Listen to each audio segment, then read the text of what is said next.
कहानी की शुरुआत में हमें एक डिलीवरी बॉय दिखाया जाता है जिसका नाम टेजिन होता है। वो बहुत ज्यादा गरीब लड़का होता है, इसीलिए वो दिन रात एक करके पैसे कमाता है, जिससे वो अपने छोटे भाई जिन की पढ़ाई का सारा खर्चा भी उठाता है। टाइजिन सारे ऑर्डर्स बहुत तेजी से डिलीवर करता है। वो अपने फ्रेंड्स के ऑर्डर्स डिलीवर करने में भी उनकी मदद करता है। एक रात एक अमीर लड़की और उसका बॉयफ्रेंड उसके हाथ से पार्सल छीन कर सड़क पर फेंक देते हैं। ये देखकर टेजिन को बहुत ज्यादा गुस्सा आता है, इसलिए वो फौरन मोटरसाइकिल पर सवार होता है और उन दोनों का पीछा करना शुरू कर देता है। टेजिन बहुत एक्सपीरियंस्ड राइडर होता है और बहुत तेजी से मोटरसाइकिल चलाता है। वो उन दोनों को अपनी नजरों से गायब नहीं होने देता और शॉर्टकट रास्ते से उन्हें पकड़ लेता है। टेजिन अपनी मोटरसाइकिल उनके सामने सड़क पर रोक देता है और फिर वही खाना निकालता है जो उन्होंने सड़क पर फेंक दिया था। टेजिन उन्हें वो खाना वापस कर देता है और उस खाने के पैसे मांगता है। तभी आसपास के लोग भी वहाँ जमा हो जाते हैं। लोगों के सामने इंसल्ट से बचने के लिए अमीर लड़का मजबूरन पैसे दे देता है। अपना काम खत्म करने के बाद टेजिन अपने छोटे भाई जिन से मिलने जाता है। टेजिन अपने छोटे भाई से बहुत प्यार करता है क्योंकि उनकी यही छोटी सी फैमिली होती है। टेजिन को प्लांट्स का बहुत शौक होता है, इसीलिए वो अपना कैफे भी खोलने वाला होता है। जाने से पहले टेजिन अपने भाई से थोड़ा नाराज भी होता है क्योंकि वो एग्जाम्स में फेल हो रहा था। वो उसे समझाता है कि स्टडी पर पूरा ध्यान दो। उसके बाद टेजिन मोटरसाइकिल पर वहाँ से चला जाता है। जब जिन घर पहुँचता है तो उसे पता चलता है कि टेजिन ने उसके अकाउंट में 50,000 वॉन भेज दिए हैं ताकि वो बिना किसी परेशानी के अपनी पढ़ाई जारी रख सके। दूसरी तरफ टेजिन अपने प्लांट्स के लिए कुछ फर्टिलाइजर लेकर आता है। टेजिन पौधों का बहुत ज्यादा ख्याल रखता है। उसके दोस्त भी उसके कैफे को डेकोरेट करने में उसकी मदद कर रहे होते हैं क्योंकि कुछ ही दिनों बाद उसका कैफे ओपन होने वाला होता है। फिर उन सब के लिए टेजिन की फियांसी सियोयोन खाना लेकर आती है और सब मिलकर खाना खाते हैं और हंसी मजाक करते हैं। बाद में टेजिन और सियोयोन एक दूसरे से बात करते हैं। वो दोनों एक दूसरे से बहुत मोहब्बत करते हैं और जल्द ही शादी करने वाले होते हैं। सियोयोन उससे कहती है, तुम मुझे इसलिए पसंद हो क्योंकि तुम बहुत मेहनती और स्ट्रगल करने वाले लड़के हो। उसी वक्त हम ये भी देखते हैं कि टेजिन और सियोयोन दोनों ने अपने हाथों में ब्रेसलेट्स पहने हुए हैं। ये ब्रेसलेट्स उनकी मंगनी की अंगूठियों की जगह होते हैं क्योंकि टेजिन के पास इतने पैसे नहीं होते कि वो एक गोल्ड रिंग खरीद सके।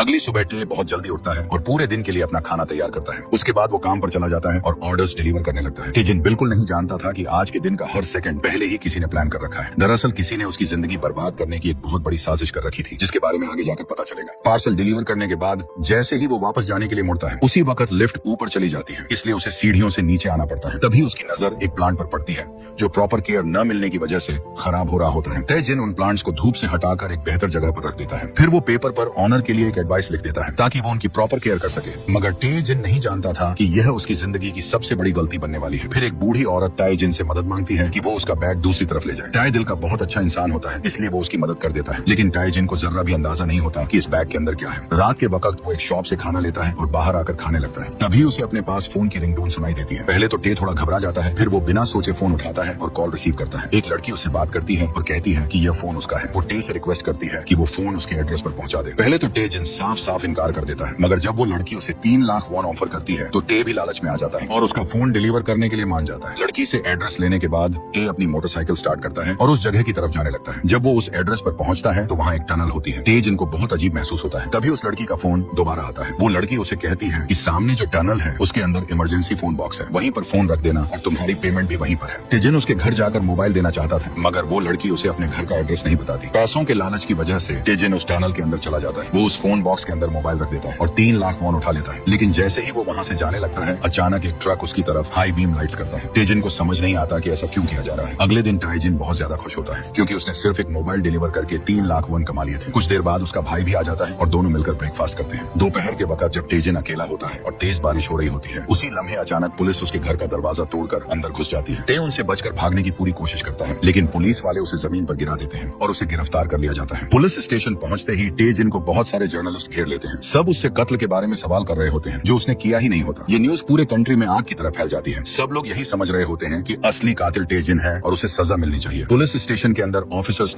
जिन पर इल्जाम लगाते हैं कि उसने एक लड़की के साथ रेप किया था और फिर उसे कत्ल कर दिया। टेजिन उन्हें समझाने की पूरी कोशिश करता है कि उसने अपनी पूरी जिंदगी में उस लड़की को एक बार भी नहीं देखा। वो कहता है कि आपसे मिस्टेक हुई है, लेकिन पुलिस ऑफिसर कहता है कि जो तुमने किया है उसकी सजा तुम्हें मिलकर रहेगी। टेजिन उन्हें बार बार समझाता है, लेकिन उन पर कोई असर नहीं होता। इतना कुछ होने के बावजूद टेजिन अपने प्लांट्स के बारे में परेशान होता है। वो सोचता है कि अब उनकी देखभाल कौन करेगा। उसे डर होता है कि उसकी गैर मौजूदगी में प्लांट्स खराब हो जाएंगे। दूसरी तरफ लड़की की लाश सूटकेस के अंदर से मिलती है। ये वही सूटकेस होता है जो कल टाइजिन ने एक बूढ़ी औरत की मदद करते वक्त सड़क की दूसरी तरफ ले जाकर रखा था। टाई के दोस्त भी उससे मिलने आते हैं। टाई उनसे कहता है कि वो उसके प्लांट्स का ख्याल रखें। तभी उसके दोस्त उसे बताते हैं कि उसकी सारी पर्सनल इन्फॉर्मेशन और साथ में सियोयोन और टाई जिनकी प्राइवेट पिक्चर सोशल मीडिया पर लीक हो चुकी है। ये देखकर सियोयोन भी अपसेट हो जाती है। उसे भी शक होने लगता है कि कहीं टाइजिन ने ही उनकी प्राइवेट पिक्चर सोशल मीडिया पर अपलोड तो नहीं की। जेल में टाइजिन इन्वेस्टिगेटर से कहता है, मैंने किसी का कत्ल नहीं किया, मुझे यहाँ से कब जाने दोगे? इन्वेस्टिगेटर कहता है कि अगर तुम्हारी बेगुनाही साबित हो गई तो तुम जा सकते हो, वरना तुम पूरी जिंदगी जेल में सड़ने वाले हो। टाइजिन गुस्से में कहता है, मैंने कुछ नहीं किया, मगर जेल में उसकी बात सुनने वाला कोई नहीं होता। आखिरकार ते बेबस होकर पूरी तरह टूट जाता है। वो समझ नहीं पाता कि अचानक उसकी जिंदगी में ये सब क्या हो गया है। दूसरी तरफ सीओ योन अपनी शॉप को बंद कर देती है और टे जिन का केस लड़ने के लिए एक वकील हायर करती है। वकील कहता है कि उनके पास टाइम कम है, इसलिए उन्हें सब कुछ जल्दी करना होगा। टे जिन के दोस्त उसके प्लान्स का अच्छी तरह ख्याल रखते हैं और वो फैसला करते हैं कि टे को बाहर निकालने के लिए अपनी पूरी कोशिश करेंगे। अगले दिन सीओ योन टे से मिलने जेल जाती है। सीओ योन के दिल में एक छोटा सा शक होता है कि कहीं टे जिन ने सच में यह क्राइम तो नहीं किया, लेकिन टे उसे यकीन दिलाता है कि वो ऐसा करने का सोच भी नहीं सकता। सीओ योन टे जिन की बात पर यकीन कर लेती है और कहती है, मैं तुम्हें जेल से निकालने की पूरी कोशिश करूंगी, तुम बस जेल के अंदर खुद को संभाले रखना।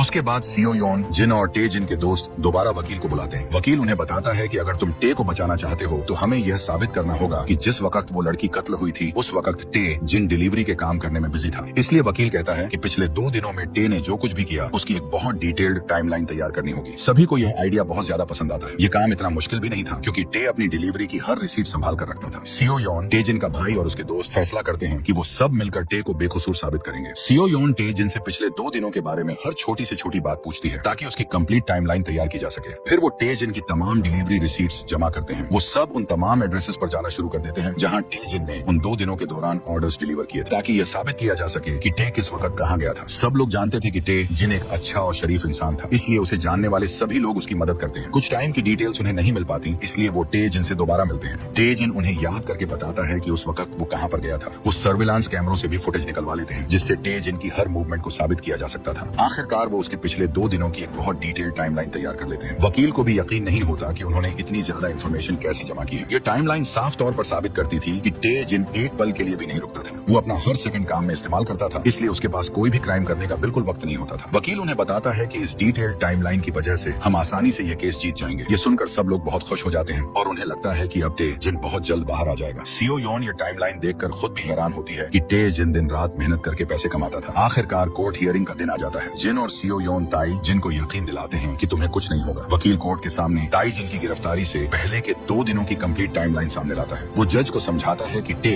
जिन हर वक्त काम करता रहता था और उसकी हर मूवमेंट का रिकॉर्ड मौजूद है। आसपास के सभी लोग भी जानते हैं कि वो एक मेहनती और शरीफ इंसान है, इसलिए यह नामुमकिन है कि उसके पास विक्टिम को कत्ल करने का वक्त होता। ये सब कुछ देखकर लगता था कि टे जिन बेगुनाह है, लेकिन जब प्रोसिक्यूटर खड़ा होता है तो सब कुछ बदल जाता है। प्रोसिक्यूटर कहता है, टे जिन मुझे भी कातिल नहीं लगता, लेकिन कत्ल करने का सीक्रेट वकील की बनाई हुई टाइमलाइन में ही छुपा हुआ है। इस टाइमलाइन के मुताबिक टे जिन ने विक्टिम को भी एक ऑर्डर डिलीवर किया था, लेकिन सबसे अजीब बात यह होती है कि टे जिन ने विक्टिम को वो ऑर्डर डिलीवर करने में 7 मिनट लगा दिए थे। प्रोसिक्यूटर के मुताबिक डिलीवरी के लिए 7 मिनट का वक्त बहुत ज्यादा है और यही वो टाइम होता है जिसमें टे जिन ने क्राइम को अंजाम दिया। उसी वक्त टे जिन को याद आता है कि उसने वहां पर रखे एक प्लांट को धूप से दूर रखा था और एक पेपर पर उसकी केयर के लिए एक नोट छोड़ा था, इसीलिए उसे वहां 7 मिनट लग गए थे। लेकिन प्रोसिक्यूटर इसके बाद कोर्ट में टे जिन की एक वीडियो फुटेज दिखाता है जिसमें ताई जिन एक भारी बैग को लेकर जा रहा होता है। टे जिन उन्हें बताता है कि एक बूढ़ी औरत ने उससे मदद मांगी थी, इसलिए वो उसका बैग सड़क की दूसरी तरफ लेकर गया था। लेकिन वीडियो में सिर्फ टे जिन ही होता है और इस वीडियो में बूढ़ी औरत की वीडियो रिकॉर्ड नहीं होती। प्रोसिक्यूटर बताता है ये वही बैग था जिसमें लड़की की लाश मिली थी। प्रोसिक्यूटर ताई जिन से कहता है, मान लिया कि तुमने एक बूढ़ी औरत की मदद की थी, लेकिन हमारे पास और भी ढेर सारे सबूत हैं। वो एक सीसीटीवी फुटेज दिखाता है जिसमें टे जिन के पास विक्टिम का फोन होता है। टे जिन ये देखकर बुरी तरह हैरान हो जाता है। वो कहता है, मुझे ये फोन सड़क पर मिला था। प्रोसिक्यूटर बताता है कि जिस जगह टे जिन ने फोन डिलीवर किया था वहां से कुछ दूर ही विक्टिम की लाश मिली थी। उनका कहना था कि टे जिन ने रात के वक्त उस लड़की की लाश को पानी में फेंक दिया था, लेकिन ट्रक की लाइट्स की वजह से रात को उसकी वीडियो सीसीटीवी कैमरा में रिकॉर्ड हो गई। वो यह भी कहता है कि जीपीएस डेटा के मुताबिक विक्टिम का फोन सारा दिन टे जिन के पास ही था। जहाँ टे जिन जाता विक्टिम का फोन भी उसी लोकेशन पर होता। टे जिन बहुत ज्यादा घबरा जाता है और उसे कुछ भी समझ नहीं आ रहा होता, लेकिन फिर प्रोसिक्यूटर एक ऐसी तस्वीर दिखाता है जिससे टे जिन के लिए बचना नामुमकिन हो जाता है। वो क्राइम सीन की तस्वीरें कोर्ट के सामने लाता है। प्रोसिक्यूटर कहता है कि जब टे जिन ने 7 मिनट डिलीवरी करने में लगा दिए थे तब उसने लड़की को बाथरूम के अंदर बेदर्दी से कत्ल किया था। क्राइम सीन की तस्वीर में टे जिन और सीओ योन की मंगनी वाला ब्रेसलेट भी नजर आता है। ये देखकर सीओ योन को यकीन हो जाता है कि लड़की का कत्ल ताई जिन ने ही किया था। तब प्रोसिक्यूटर कहता है कि ताई जिन यह भी झूठ बोल रहा था कि उसे एक पौधे की वजह से होटल में 7 मिनट लग गए थे। प्रोसिक्यूटर उन्हें पूरे होटल की तस्वीरें दिखाता है जहाँ एक भी पौधा मौजूद नहीं होता। प्रोसिक्यूटर टे जिन को एक रिपोर्ट भी दिखाता है जिससे यह साबित होता था कि ताई जिन ने लड़की के साथ रेप किया था। इतने मजबूत सबूत होने की वजह से टे जिन का बचना नामुमकिन था। वो उठकर जज को समझाने की कोशिश करता है और चीख कर कहता है, मैंने कुछ नहीं किया, मैं बेकसूर हूँ। लेकिन पुलिस उसकी बात नहीं सुनती और उसे दोबारा हिरासत में ले लेती है। ताई जिन चीखता रहता है मगर पुलिस वाले उसे वहाँ से लेकर चले जाते हैं। आखिरकार ताई जिन को उम्र कैद की सजा सुना दी जाती है। अगली सुबह सीओ योन टे जिन से मिलने जेल आती है। वो उसे बताती है कि वकील ने तुम्हारा केस लड़ने से इनकार कर दिया है। कोई और वकील भी यह केस हैंडल करने के लिए तैयार नहीं हो रहा क्योंकि सबको लगता है कि टे जिन ने बेदर्दी से लड़की का कत्ल किया था। फिर सीओ योन टे जिन से वो मंगनी वाला ब्रेसलेट दिखाने को कहती है जो दोनों ने पहन रखा था। लेकिन जब टे टे जिन अपने हाथ को देखता है तो ब्रेसलेट उसके पास नहीं होता। सीओ योन ने ट्रायल के दौरान वो ब्रेसलेट मर्डर सीन की तस्वीर में देखा था, इसलिए उसे लगता है कि टे जिन ही असली कातिल है। टे जिन उसे समझाता है कि वो ब्रेसलेट उसके घर के अंदर कहीं गिर गया था, लेकिन सीओ योन को लगता है कि वो झूठ बोल रहा है। उसका टे जिन पर रहा सहा भरोसा भी टूट जाता है। सीओ योन उसे वो ब्रेसलेट भी वापस कर देती है और कहती है कि वो किसी कातिल के साथ रिलेशनशिप नहीं रखना चाहती। टे जिन यह देखकर बहुत ज्यादा दुखी होता है। वो सीओ योन को समझाता है कि वो बेकसूर है और जल्द ही दुनिया के सामने सच्चाई आ जाएगी। लेकिन अब सीओ योन अपने फैसले से हटने वाली नहीं थी। वो टे जिन को किस्मत के सहारे छोड़कर वहाँ से चली जाती है। कुछ दिन बाद उसी पुलिस स्टेशन से प्रिजन बस निकलती है। इसी बस में टे जिन भी होता है। प्रिजन बस में उन्हें दूसरी जेल में ट्रांसफर किया जा रहा होता है। टे जिन को जिस जेल में भेजा जाता है वो एक हाई सिक्योरिटी जेल होती है। इस जेल से भागना ऑलमोस्ट इम्पॉसिबल होता है। जब कैदी बस से निकलते हैं तो पहले से मौजूद कैदी उनका मजाक बनाते हैं और उन्हें गंदी गंदी गालियां देते हैं। जेल के अंदर नए कैदियों को बताया जाता है कि किस वक्त उन्हें काम करना है और किस वक्त उन्हें खाना दिया जाएगा। उन्हें हफ्ते में सिर्फ एक बार नहाने की इजाजत होती है।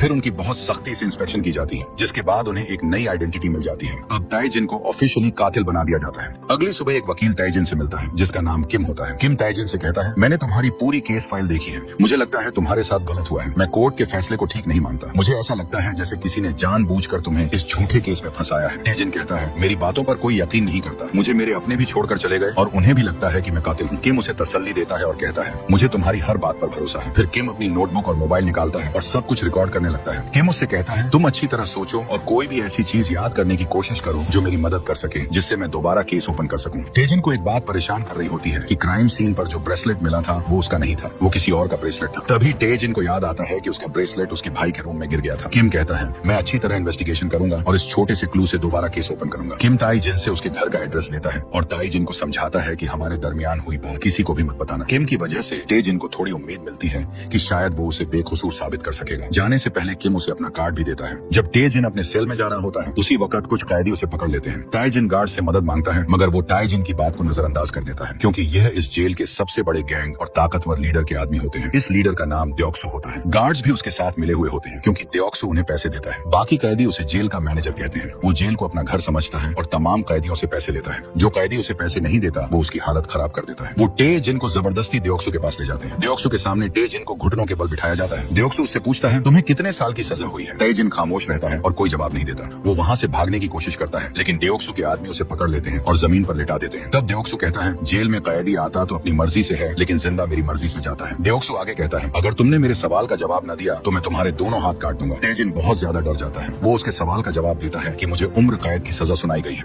द्योक्सु जानता था कि तेजिन रेप और मर्डर के केस में जेल आया है, इसलिए वो कहता है, मैं जेल में तुम्हारी जिंदगी जहन्नुम बना दूंगा। तभी गार्ड्स वहाँ आ जाते हैं, इसलिए द्योक्सु उसे जाने देता है। उसके बाद ताई जिन को वापस उसके सेल में भेज दिया जाता है। वहाँ पहले से एक कैदी मौजूद होता है। वो भी ताई जिन को तंग करना शुरू कर देता है, लेकिन ताई जिन की यहाँ से निकलने की उम्मीद अब भी जिंदा होती है क्योंकि उसे लगता है कि वकील किम उसे बेकसूर साबित कर देगा। मेस में ताई जिन खाना लेता है और द्योक्सु से डरकर उससे काफी दूर बैठ जाता है। तभी उसके पास दो कैदी भी आकर बैठ जाते हैं। वो उसे बताते हैं कि द्योक्सु को उम्र कैद की सजा हुई थी, लेकिन वो बहुत ज्यादा अमीर फैमिली से था, इसलिए उसने बड़े बड़े ऑफिसर्स को रिश्वत देकर अपनी सजा कम करवा ली और उसे सिर्फ 10 साल की सजा हुई। फिर वो टे जिन को एक बहुत बुरी बात बताते हैं। वो कहते हैं कि द्योक्सु उन कैदियों से बहुत ज्यादा नफरत करता है जिन्होंने किसी के साथ रेप किया हो, क्योंकि उसकी बहन के साथ भी किसी ने रेप किया था, फिर उसे बेदर्दी से कत्ल कर दिया। इसलिए जो भी कैदी रेप की वजह से जेल में आता है, द्योक्सु उसकी जिंदगी जहन्नुम बना देता है। ये सुनकर तेजिन बहुत ज्यादा डर जाता है क्योंकि उस पर भी रेप का इल्जाम था, इसलिए उसे यकीन हो जाता है कि द्योक्सु उसे छोड़ने वाला नहीं है। वो कैदी उसे यकीन दिलाते हैं कि अगर वो उनके साथ रहे तो वो उसे द्योक्सु से बचा सकते हैं। वो उसे अपनी गैंग में शामिल होने की ऑफर करते हैं। तेजिन भी उनकी बातों में आ जाता है और उनकी गैंग ज्वाइन करने का फैसला कर लेता है। वो दोनों झूठ बोलकर तेजिन को बाथरूम में ले जाते हैं और कहते हैं, हम यहाँ तुमसे एक जरूरी बात करने आए हैं। लेकिन तेजिन को पता नहीं होता कि यह दोनों असल में द्योक्सु के आदमी होते हैं। वहाँ पहले से कुछ और कैदी भी उसका इंतजार कर रहे होते हैं। वो कैदी फौरन तेजिन को पकड़ लेते हैं और सब मिलकर उसके साथ जिनसी ज्यादती करते हैं। तेजिन जोर से मदद के लिए चीखता है, लेकिन उसे बचाने के लिए वहाँ कोई नहीं आता। अगले दिन ताई जिन बहुत ज्यादा दुखी होता है, लेकिन किम एक और बुरी खबर सुनाता है। किम कहता है, मैं इन्वेस्टिगेशन के लिए तुम्हारे घर गया था, लेकिन जब मैं वहाँ पहुंचा तो उसके भाई ने खुदकुशी कर ली थी। उसने अपनी खुदकुशी यूट्यूब पर लाइव की थी। ये सुनकर तेजिन पूरी तरह टूट जाता है क्योंकि अब इस दुनिया में उसका कोई भी अपना नहीं होता। ऊपर से द्योक्सु के आदमी उसे और भी ज्यादा जलील करते हैं। ताई जिन समझ जाता है कि उसका न कोई अपना है, न कोई सहारा और न ही कोई ऐसी वजह है जिसके लिए वो जिंदा रहे। वो इतना ज्यादा टूट जाता है कि उसे अपनी जिंदगी बोझ लगने लगती है। इसीलिए तेजिन फैसला करता है कि वो भी अपने भाई की तरह खुदकुशी करेगा। वो फंदे से लटक कर अपनी जान देने की कोशिश करता है, मगर गार्ड्स वक्त पर पहुंच जाते हैं और उसे हॉस्पिटल ले जाते हैं। इस तरह टे की जान बच जाती है। लेकिन टे जिन सिर्फ 1 महीने के अंदर 3 बार खुदकुशी करने की कोशिश करता है, मगर हर बार वो बच जाता है। हॉस्पिटल में एक कैदी योंग भी टे जिन की हालत देखता है और उसे टे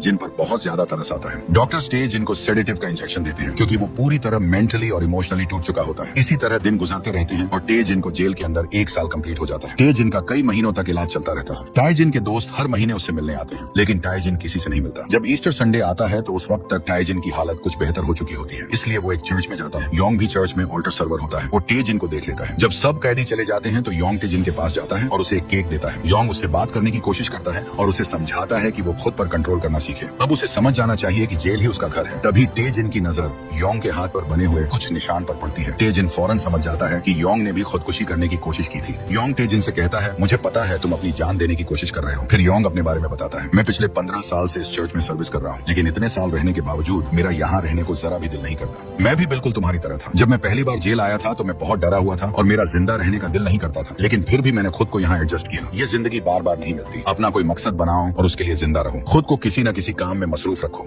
इस तरह यह मुश्किल वक्त भी गुजर जाएगा। एक दिन तुम पीछे मुड़कर देखोगे तो तुम्हें महसूस होगा कि वो मुश्किल दिन तुम्हारी जिंदगी में आए ही नहीं थे। यॉन की बातें ताई जिन के दिल को छू जाती हैं। वो अचानक फूट फूट कर रोने लगता है और उसी वक्त फैसला करता है कि वो अपना वक्त बर्बाद नहीं करेगा। अपने सेल में जाने के बाद ताई जिन एक पेपर पर अपने लिए एक रूटीन बनाता है ताकि वो अपना वक्त किसी काम में लगा सके और उसकी जिंदगी का कोई मकसद बन जाए। जेल में डियोक्सो के आदमी उसे पकड़कर बुरी तरह मारते हैं, इसलिए वो उनसे बचने के लिए रोजाना सख्त एक्सरसाइज करता है। वो जेल में बनी लाइब्रेरी में जाकर बुक्स पढ़ता है। जेल में ताई जिन को एक खाली जगह नजर आती है। एक पुलिस वाला उसे कुछ बीज लाकर देता है, इसलिए ताई जिन जमीन को अच्छी तरह ठीक करता है और उन बीजों को वहाँ लगा देता है। ताई जिन को पहले से पौधों का शौक था, इसलिए वो पौधों के बारे में सब कुछ जानता था। साथ साथ वो रिपेयर वर्कशॉप में कोर्सेज लेना भी शुरू कर देता है। ताई रोज एक्सरसाइज करता है। दिन हफ्तों में और हफ्ते महीनों में बदलते जाते हैं। वो अपने लिए एक प्रॉपर वर्कआउट रूटीन बना लेता है और मुसलसल उसकी प्रैक्टिस करता रहता है। ताई जिन डियोक्सो को जहाँ भी मिलता, डियोक्सो उसे हर बार बुरी तरह मारता, लेकिन ताई जिन उसे अपनी ट्रेनिंग समझता और उसके हर अटैक को बर्दाश्त करता। आहिस्ता आहिस्ता वो इम्प्रूव हो रहा था। वो खाना भी पहले से ज्यादा खाता था, जिससे वो पहले से ज्यादा मजबूत और पावरफुल बन जाता है। उसके पौधे भी उगाते हैं। ताई जिन उनका भी ख्याल रखता है और अपनी रूटीन पर सख्ती से अमल करता है। योंग ताई जिन को एक बुक देता है। वो उस बुक को पढ़ता है और सीखता है कि जेल के अंदर कैसे सर्वाइव करना है। योंग और ताई जिन अच्छे दोस्त भी बन जाते हैं। उन दोनों की फ्रेंडशिप आगे जाकर और भी इंटरेस्टिंग हो जाती है। जेल में अब ताई जिन का वक्त बहुत तेजी से गुजरने लगता है और देखते ही देखते 5 साल गुजर जाते हैं। दूसरी तरफ हमें एक बहुत ज्यादा अमीर आदमी का घर दिखाया जाता है। वो अपने खास रूम में जाता है और अपने नए मिशन को पूरा करने वाला होता है। उसके सामने एक बहुत बड़ी स्क्रीन होती है जिसमें हजारों सर्विलांस कैमरों तक एक्सेस होता है। वो स्क्रीन पर बहुत सारे लोगों को देखता है और थोड़ी ही देर में उसे अपना मिशन पूरा करने के लिए एक लड़का मिल जाता है। दूसरी तरफ जेल में ताई जिन अपने पौधों की देखभाल कर रहा होता है। तभी जेल का गार्ड टोनी उसके पास आता है। वो ताई जिन से दोस्तों की तरह बात करता है। उसी ने ताई जिन के पौधों को उगाने में काफी मदद की होती है। टोनी ताई जिन को अपना एक पौधा देता है और कहता है कि मेरे पौधे को किसी तरह की बीमारी लग गई है। ताई जिन देखते ही समझ जाता है कि उसे क्या हुआ है। ताई जिन हमेशा की तरह दूसरों की मदद करने वाला इंसान होता है, इसलिए वो फौरन टोनी के पौधे की देखभाल करने के लिए मान जाता है। कुछ देर बाद योंग वहाँ आता है और उसके लिए केक लेकर आता है। योंग कहता है, यहाँ के बहुत से कैदी अपने किए हुए क्राइम्स पर फख्र करते रहते हैं, लेकिन तुम उन जैसे नहीं हो। तुम एक अच्छे इंसान हो। फिर योंग ताई जिन को एक बुरी खबर देता है। वो बताता है कि आज मेरा जेल में आखिरी दिन है। कल से तुम मेरी जगह चर्च में काम करोगे। योंग भी उदास होता है क्योंकि उसने अपनी जिंदगी के 25 साल जेल में गुजारे होते हैं और वो भूल चुका होता है कि बाहर कैसे रहना है। ताई जिन यह सुनकर इमोशनल हो जाता है क्योंकि अब उसे पता होता है कि वो योंग को दोबारा नहीं देख सकेगा। वो अपने आंसू रोकने की कोशिश करता है और योंग को मुबारकबाद देता है। जब योंग जाने लगता है तो ताई जिन उससे पूछता है, तुम मेरे साथ इतने अच्छे क्यों रहे? योंग जवाब देता है, मैं तुम्हें सिर्फ यह सिखाना चाहता था कि जेल के अंदर भी खुद को अच्छा इंसान बनाया जा सकता है। ताई जिन योंग को अलविदा कहता है। वो उसके सामने झुककर उसका एहतराम करता है और जेल में उसकी मदद करने के लिए योंग का शुक्रिया अदा करता है। योंग के जाने के बाद ताई जिन ऑल्टर सर्वर बन जाता है। एक दिन वो बाहर बैठा होता है, तभी उसे एक नया कैदी नजर आता है जिसका दूसरे कैदी मजाक उड़ा रहे होते हैं और उसे तंग कर रहे होते हैं। ये देखकर ताई जिन को अपना गुजरा हुआ वक्त याद आता है जब वो भी इसी तरह डरा हुआ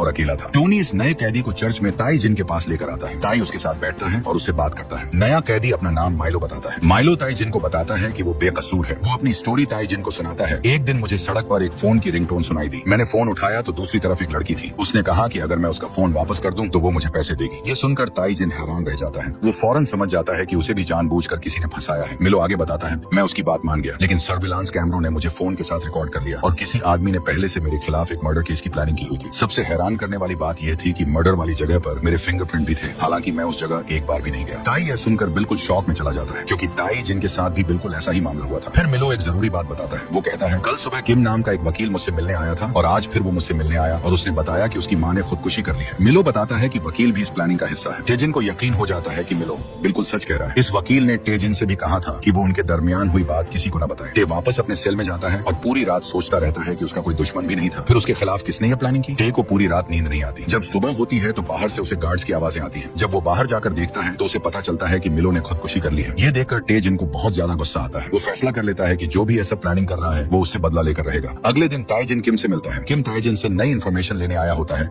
जिससे ताईजिन का केस दोबारा ओपन किया जा सके, लेकिन ताईजिन उसे माइलो के बारे में बताता है। वो कहता है, माइलो ने मुझे सब कुछ बता दिया है, तुम बस हमारी मदद करने का ड्रामा कर रहे हो। तब किम का असली चेहरा भी सामने आता है। वो कोई वकील नहीं होता, बल्कि किसी के लिए काम कर रहा होता है। टेजिन उससे पूछता है, मेरे भाई को किसने मारा था? टे गुस्से में आकर किम पर अटैक कर देता है और उस आदमी का नाम पूछता है जो ये सब करवा रहा होता है। तभी गार्ड्स वहां आ जाते हैं और टेजिन को पकड़ लेते हैं, लेकिन किम गार्ड से वहां से जाने के लिए कहता है। तब किम टेजिन को बताता है, तुम्हें किसी ने जानबूझकर झूठे केस में जेल भेजा है और तुम्हारे भाई को भी मारा है। हमने ही वो फोन रखा था और वो ब्रेसलेट भी तुम्हारा नहीं था। किम हंसते हुए कहता है, आखिर तुम कर भी क्या सकते हो, तुम्हारे हाथ में कुछ नहीं है। टेजिन उससे पूछता है, क्या तुमने मेरे भाई को मारा था? किम बिना डरे उसे जवाब देता है, हाँ मैंने ही उसे मारा है। तुम जेल के अंदर हो, तुम मेरा कुछ नहीं बिगाड़ सकते। ये सुनकर टेजिन उससे वादा करता है, मैं जेल से बाहर आकर तुम सबको खत्म कर दूंगा। जब किम जेल से बाहर जाता है तो वो अपने बॉस को फोन करता है और कहता है, एक कैदी हमारे बारे में जान चुका है, हमें उसे खत्म करना होगा। बाद में टेजिन चर्च में जाता है और ऑल्टर सर्वर का काम छोड़ देता है, क्योंकि अब उसकी जिंदगी का सिर्फ एक ही मकसद बन चुका होता है, इस जेल से भागना और उस आदमी से बदला लेना जिसने टेजिन को जेल भिजवाया था। टे एक टेबल पर बैठता है और फिर एक कील निकालने की कोशिश करता है। वो उसे इतनी जोर से खींचता है कि उसके हाथ से खून निकल आता है। टेजिन के लिए ये कील आगे चलकर बहुत काम आने वाली होती है। उसके बाद सीन एक एंटीक ऑक्शन की तरफ शिफ्ट होता है। एंटीक आइटम की बिडिंग तेजी से ऊपर जा रही होती है, मगर एक अमीर आदमी हर बार सबसे ज्यादा बिड लगाता है, जिसका नाम शिन होता है। वो किसी भी तरह इस आइटम को खरीदना चाहता था, लेकिन अजीब बात यह होती है कि शिन खुद इस एंटीक आइटम्स में इंटरेस्टेड नहीं होता। कोई अनजान आदमी ऑनलाइन शिन से ज्यादा बिड लगाता है और एक बेकार सी आइटम की बिडिंग 3 बिलियन वॉन तक पहुंच जाती है। शेन ब्रेक का कहकर बाथरूम में जाता है और जॉन नाम के एक आदमी को फोन करता है। शेन कहता है, मैं वो एंटीक आइटम खरीद रहा हूँ, लेकिन इसकी प्राइस इतनी ज्यादा हो गई है कि अब इसे कोई पागल इंसान ही खरीदेगा। जॉन कहता है, जो प्राइस तुम इस ऑक्शन में पे करोगे वो असल में तुम्हारे बेटे की जिंदगी की कीमत है। तुम्हें वो एंटीक आइटम हर हाल में हासिल करना होगा। अगर तुमने ऐसा न किया तो तुम्हारा बेटा जेल में सड़ने के लिए तैयार हो जाए। यह कहकर जॉन कॉल बंद कर देता है। शेन वापस ऑक्शन हॉल में चला जाता है। अब वो किसी भी कीमत पर ऑक्शन जीतना चाहता था, मगर वो बिल्कुल नहीं जानता था कि उससे ज्यादा ऑनलाइन बिड लगाने वाला कोई और नहीं बल्कि जॉन ही होता है। वो प्राइवेट रूम में बैठकर ऑनलाइन बिड बढ़ाता रहता है। बढ़ती हुई बिडिंग देखकर ऑक्शन में बैठा शेन बहुत ज्यादा घबरा जाता है, लेकिन वो अपने बेटे को भी जेल नहीं भेजना चाहता था, इसलिए वो बड़ी मुश्किल से 6 बिलियन वॉन की बोली लगा देता है। आखिरकार शेन ऑक्शन जीत जाता है। वो एंटीक आइटम जीतकर जॉन को दे देता है। उसके बाद हमें जॉन की लाइफ दिखाई जाती है। छोटी सी उम्र में जॉन बिलियनियर होता है। उसके पास दुनिया के सबसे महंगे एंटीक आइटम्स मौजूद होते हैं। असल में जॉन लोगों के खिलाफ झूठे क्रिमिनल केसेस बनाने में माहिर होता है। जब कोई अमीर आदमी किसी का कत्ल कर देता है तो वो इसका इल्जाम किसी और बेकसूर शख्स पर डाल देता है। इस तरह जॉन अमीर लोगों से कई बिलियन वॉन भी लेता है और उन्हें रेयर एंटीक आइटम्स खरीदने के लिए कहता है। जॉन का घर भी ऐसी ही एंटीक चीजों से भरा हुआ होता है। ऑक्शन के बाद जॉन शेन को फोन करता है और उसे बताता है, तुम्हारे बेटे का केस अब हमेशा के लिए क्लोज हो चुका है। मिलो तुम्हारे बेटे की जगह जेल गया था, आज सुबह जेल में मर गया है। अब तुम्हारा बेटा बिल्कुल सेफ है। इस तरह हमें पता चलता है कि मिलो भी जॉन की वजह से जेल गया था। जॉन के और भी कई बड़े बिजनेसेस होते हैं, जिनमें रियल एस्टेट कंपनी भी शामिल होती है। जब किम ताई जिन से मिलकर जेल से बाहर आया था तो उस वक्त उसने जॉन से ही कांटेक्ट किया था और ताई जिन के बारे में बताया था कि उसे सब कुछ पता चल गया है। जॉन टेजिन को खत्म करने के लिए एक डॉक्टर को फोन करता है और उसे हुक्म देता है कि वो टेजिन को जेल के अंदर ही खत्म कर दे। दूसरी तरफ जेल में डेसू के आदमी टेजिन को रोक लेते हैं। डेसू अपने आदमियों को हुक्म देता है कि वो टेजिन की हड्डियां तोड़ दें, लेकिन 4 साल की मुसलसल ट्रेनिंग के बाद टेजिन अब पहले जैसा कमजोर नहीं था। जैसे ही डेसू के आदमी उस पर हमला करते हैं, टेजिन एक एक करके सबको गिरा देता है और कुछ ही देर में डेसू के आदमियों की हवा निकल जाती है। टे डेसू से कहता है, आज मैं तुम्हें छोड़ रहा हूँ, अगली बार तुम्हारा भी तेरे आदमियों जैसा हाल करूंगा। डेसू पहली बार किसी से डर रहा होता है। उसकी सब कैदियों के सामने इज्जत खाक में मिल जाती है। अब वो हर हाल में टेजिन से बदला लेना चाहता था। तभी 2 कैदी बैठकर बात कर रहे होते हैं कि टेजिन ने डेसू के आदमियों को बुरी तरह मारा था, लेकिन उन्हें अंदाजा नहीं होता कि डेसू उनकी बात सुन रहा है। वो सीधा उन पर अटैक कर देता है और एक आदमी को बुरी तरह मारने लगता है। कोई भी उसे बचाने के लिए आगे नहीं आता। डेसू के आदमी गार्ड्स को भी वहाँ से दूर ले जाते हैं। तभी वहाँ एक नया कैदी आता है जिसका नाम गैंग जय होता है। गैंग जय और डेसू कभी जेल में एक दूसरे के दुश्मन हुआ करते थे, लेकिन अब वो एक दूसरे के दोस्त बन चुके थे। अब देखना ये है, क्या टेजिन जेल के अंदर जिंदा बच पाएगा और वो कैसे जॉन से अपने भाई की मौत का बदला लेगा। ये जानने के लिए देखिए अगला पार्ट। अगर वीडियो अच्छी लगी हो तो वीडियो को लाइक और चैनल को सब्सक्राइब जरूर कीजिएगा और कमेंट में प्यारा सा इमोजी जरूर ड्रॉप करना।